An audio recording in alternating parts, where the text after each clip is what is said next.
Trigger warning, trigger warning, trigger warning. I feel fine talking about this, but it is a little bit heavy. So if grief and loss is something that you are not trying to hear right now, I feel you and just swipe away. Hello, and good morning. Boy, do we have a lot to get caught up on. Today is my last morning at Canyon Ranch, and it has just been an experience. I told you all I was going to what's called performance mindset.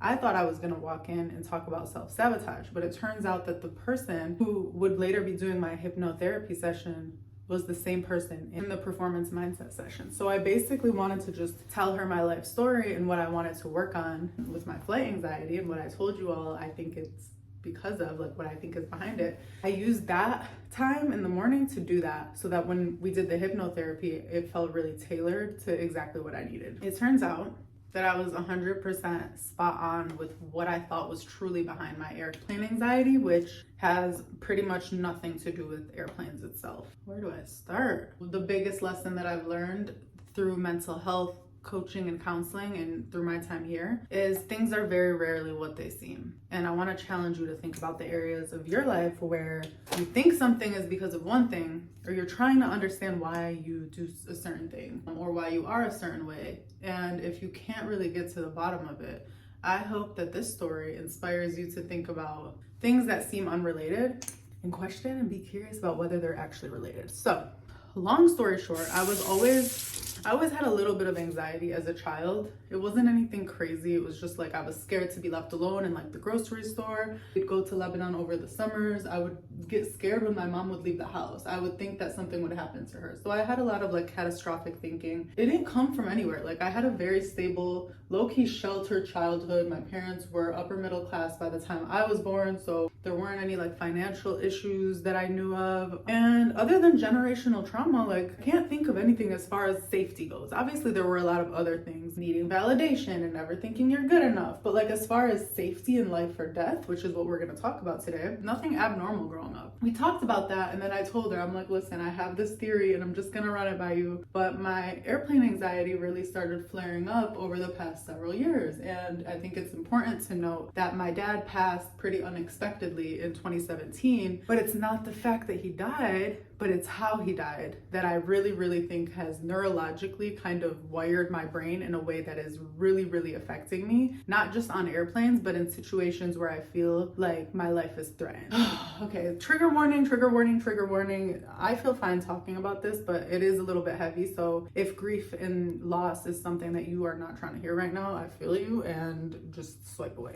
2017, Valentine's Day, we find out that my dad is going to get a checkup, just a normal checkup. His knee was hurting him. He was only 56 years old, so just a routine checkup. We weren't expecting anything crazy, but still, because I'm an anxious person, I showed up with flowers, like buried. I went and got like edible arrangements for Valentine's Day. It was really cute. My dad was really mad that I was there because he didn't even want me to know he was going to the doctors. When I get there, we find out that he actually has 6 clogged arteries and needs surgery and needs to quit smoking yesterday. He had been smoking for pretty much his whole adult life, and we kept trying to get him to quit, and look what I did. I always do this. He would never quit. Like, I swear, me and my siblings literally made like PowerPoint presentations at one point trying to convince him to quit and of the benefits of quitting, and obviously like the health issues behind smoking. But he just, looking back, I think he felt helpless, and I think he felt ashamed that he can do so many hard things in life, but that wasn't something he felt he could do. So for years and years, he was like a chain smoker. Like, I always had this lingering fear that he would die because he was a smoker. That day, my worst fears came true, and they said he needed heart surgery and he needed to quit smoking like ASAP Rocky. He quit smoking. We were literally so proud of him. He quit smoking, you guys. Like, overnight, he just decided, like, I think he got scared enough to realize, like, this is real. His dad also died of heart issues at a pretty young age, so I think my dad was like scared, actually, looking back. He didn't show it, but I think he was scared. He has to get ready for his surgery. It's a very scary surgery because it lasts for literally like 8 to 12 hours. I also think you should fact check a lot of things that I'm about to say about the surgery because I'm very traumatized, so I could just be making stuff up. My memory might be kind of like making things up.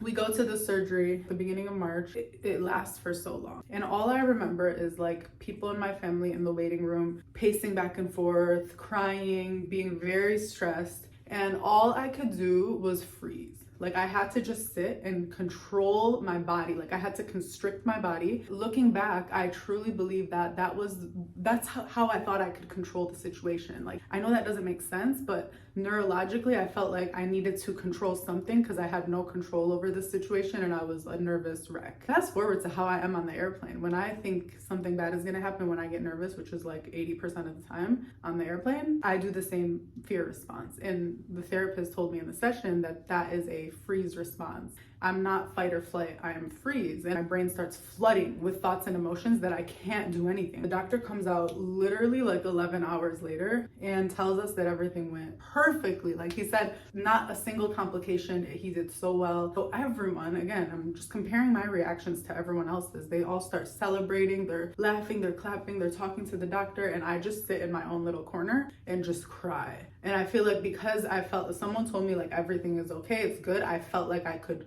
lose control of my emotions and let it out. And I remember thinking I was so weird. I'm like, why am I crying? Why am I crying? Like everyone's happy, but I just needed to release what I'd been holding for like hours. I also do that in moments of like fear and distress. I can't really show emotion in the moment, but I will like sometimes cry when the plane lands. So my dad's surgery goes well. He has to spend a few days in the ICU. It was miserable. He was in a lot of pain, but based on everything the doctors and the professionals and my mom, who's also a pharmacist, based on everything everybody was saying, he was recovering at the best possible rate given his circumstances.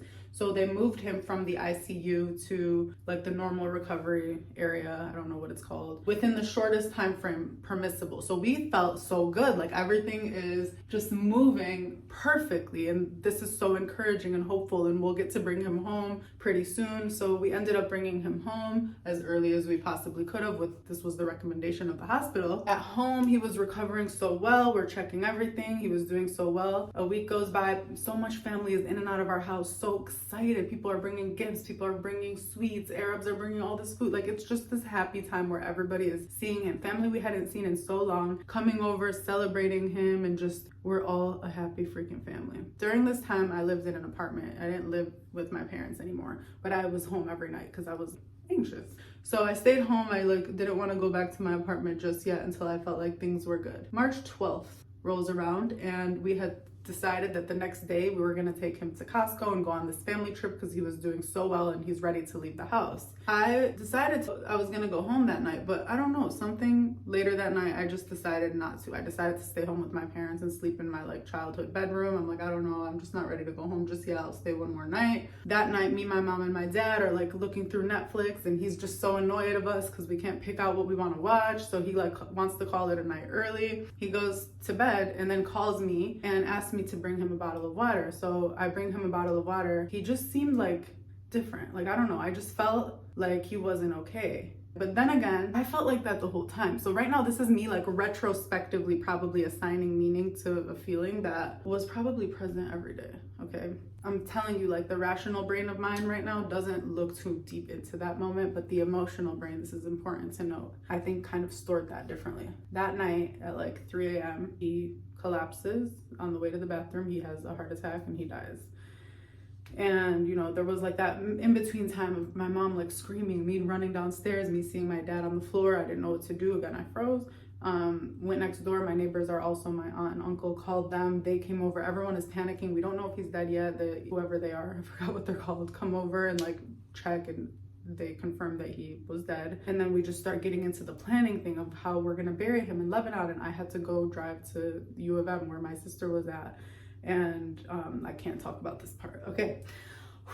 I really don't feel like crying right now, you guys. I cried in like all of these sessions and I'm just not in the mood this morning. So it's all good things though. It's stuff that needs to be released. Anywho, that night was traumatizing, obviously. And it dawned on me at one random moment on the airplane, because I realized that, trust me, this is all gonna make sense hopefully in like a minute.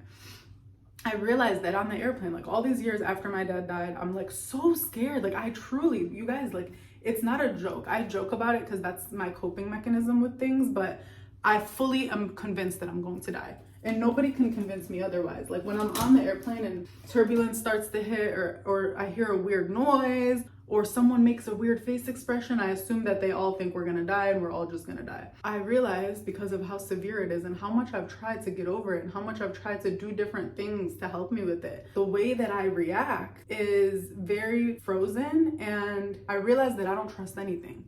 I realized that even when people say everything is okay on the airplane, I believe what I'm feeling. Like, I put my feeling over everything, which obviously when you're in an anxious state, that's just not helpful. Like, your feelings are gonna lie to you so much when you're anxious. So it is more valuable for me to listen to a pilot who says this is gonna be a safe flight, or listen to the flight attendant who says the turbulence is normal. But I won't listen to all of these people because I don't trust them. So then when I got to the bottom of that, I'm like, okay, I have deep trust issues. Where is that coming from? It's like I keep digging and digging and finding new things about this flight anxiety that is eventually leading me to that night with my dad. I realized my trust issues aren't like petty trust issues, like, oh, I'm not gonna tell her this because she's gonna tell him that. They're like deep life or death trust issues. I don't trust that people are gonna keep me safe. I don't trust systems. I don't trust that people even know whether what they're saying is right or wrong. It's not an intentions thing so much as it's like, I don't believe things are gonna work out well. And obviously then I had to have this heart to heart with God. Like, when did I stop believing? Like, what's going on? Like, I believe in you in these moments. Like, I wanna believe in you more than ever. Like, I need to work on my faith and my trust. Here's where we bring it full circle. That night, I felt misled. I felt like blindsided. And I felt like, had he just passed away in the actual surgery, that would have made sense to me. So it completely shattered and destroyed my sense of trust in things working out, or in people saying things are working out and me believing them. So that night, because I felt weird, it taught me, and none of this was conscious. This was a very subconscious pattern that got imprinted in my brain. Don't listen to what people say. If they say things are okay, they don't know what they're talking about. Listen to yourself and listen to your feelings. Anytime outside of a life or death situation, I wish I knew that advice way earlier in life, like to trust yourself more than other people. But when you have high anxiety and you're just catastrophically thinking about things, that is the shittiest way to think. Like, that's the worst way to think. Like, don't trust other people and what they're saying. Trust your own emotions. Girl, my emotions are telling me that I'm literally gonna die right now. Why?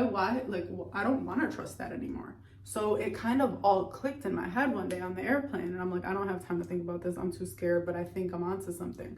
So I'm like, next time I talk to a therapist, I'm gonna bring this up and just see, am I crazy or is this like a real thing? So when I told her all of this, she was like, you've done so much work on yourself, which made me feel so good, because sometimes I think I'm crazy. She's like, you've done incredible work on yourself. It was incredibly easy for me to get here with you. With a lot of people, it takes a lot of digging, and we're gonna be able to like really get far with this. She was saying like, you felt misled. She's like, that's a huge word that keeps coming up for you. So she started saying like, a lot of therapists tell you to feel your feelings. But in your situation on the plane, I recommend not to feel your feelings, because your feelings aren't helpful. She's like, try to distract yourself. She's like, obviously we're gonna do the hypnotherapy and hopefully you're suggestible to that and hopefully it works. It doesn't work for everybody. Now that I know all of this, I'm going to incorporate a lot of this thought process into your hypnotherapy session, which I don't know if we're gonna even get to in this video. That might be a part 3. So the way that she described it is, your rational brain stores things in your prefrontal cortex.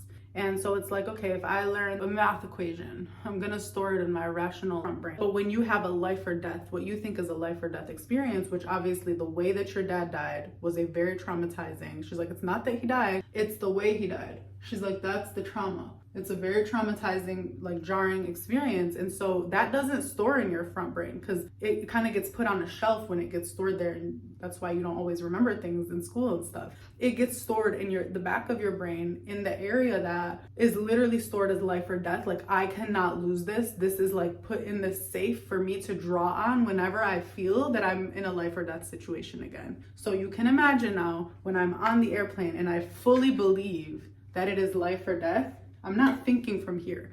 I'm thinking from here, and it's drawing on the neurological pathway that was basically imprinted that night. And not only was it imprinted, but I replayed that night over and over and over and over and over and over and over and over, thinking that that would help me get over it. But I actually think I just further imprinted the pathway of like all of those emotions and feelings and trauma. And so now when I'm on the airplane, I'm basically just drawing from that traumatic place to help me survive that. And so it's not helpful because I truly believe that my anxiety is actually helping this plane land safely. I believe that without going and spiraling, same thing I felt with my dad's surgery. I believe that if I sit like this, that's gonna make sure, like if I don't move, that's gonna make sure he gets out safely. It's like this very illogical control situation where you feel like the only way you can have some control in the outcome is by sitting like this because you don't trust anything else.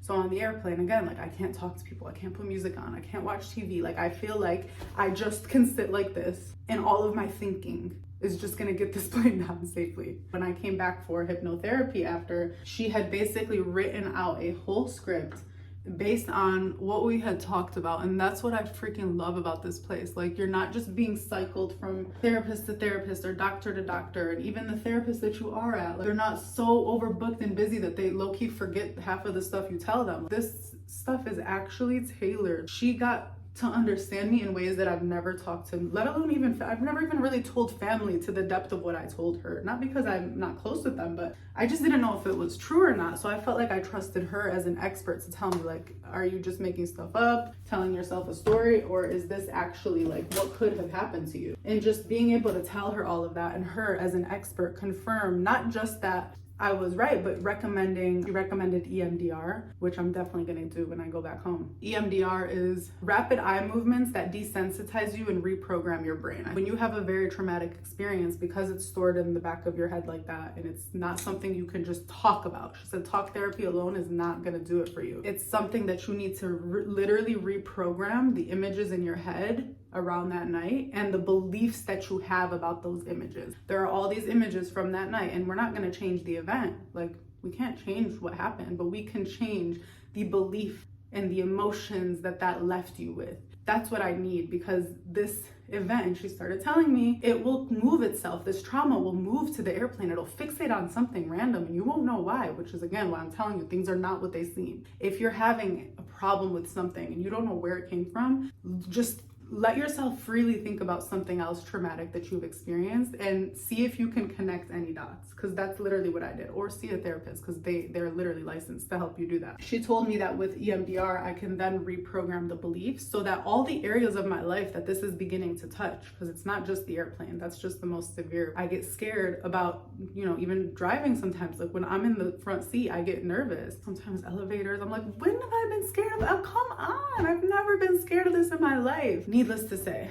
I'm so grateful for this experience. I'm so grateful for the therapy session. I can't wait to tell you about the hypnotherapy session. I might even play a little bit of the track. Staring at you on this airplane, I ain't worried about nothing, cause you got me feeling like the Wayne Wade in 03. Yeah, you and me, we got the heat, so bump all that anxiety. It's really a magical experience, and magic I use as a word intentionally. I felt magical here, and I felt like a lot of magical things happened while I was here, and I needed that. I really, really, really needed that. I needed the signs from God. I needed to feel like I was back in that place where I was getting those signs and that we were having this ongoing conversation. I think reflecting back on why I didn't feel that way the past couple of years, I think subconsciously, part of this whole control thing made me not trust God. Like, I would never say that out loud because I don't believe that. Again, here, don't believe that. But I think here, I felt like I needed to just rely on myself and my senses, and it shut me off to seeing. It's so funny, I didn't even put this together till right now. See? All of these like moments that I'm having. I needed to just trust myself. I couldn't trust what my mom said. I couldn't trust what my husband said. I couldn't trust what my sister said or my brothers. I just needed to trust what I was feeling. So indirectly, even though I didn't consciously or intentionally do this, it shut me off from feedback from God. It shut me off from seeing the signs that I used to see a lot. I'm just so happy to be back in a place where me and God are talking, because I missed it and I felt lonely and I felt alone and I felt too self-reliant, which I don't like to feel. That's a very scary feeling. Now I feel like it's showing me I'm actually ready to be back in that place where I surrender. That's the word of the year. It really needs to be where I surrender and just trust a lot more than I have in the past. Okay, I am late. What's new? I'm gonna finish getting ready. I'm also obsessed with this robe and I really need to go on their website and buy one. Where's my hairspray? You know when things are like definitely right in front of you in your face? Okay, here it is. I think we're meeting up for a quick breakfast and then I'm actually leaving, going to Michigan. It's crazy. I didn't think about it, but I feel like I've had all these transformational moments and so many like emotional breakthroughs. And now I get to take them back to my hometown where they all kind of came from. Crazy how life plays with you. I'm also very excited to go back to Dearborn and have an Arab baddie do my hair because they don't make them like us. I love you so much, baddies, and I will see you on part 3. I'll see you on part 3 where I actually tell you guys about the hypnosis.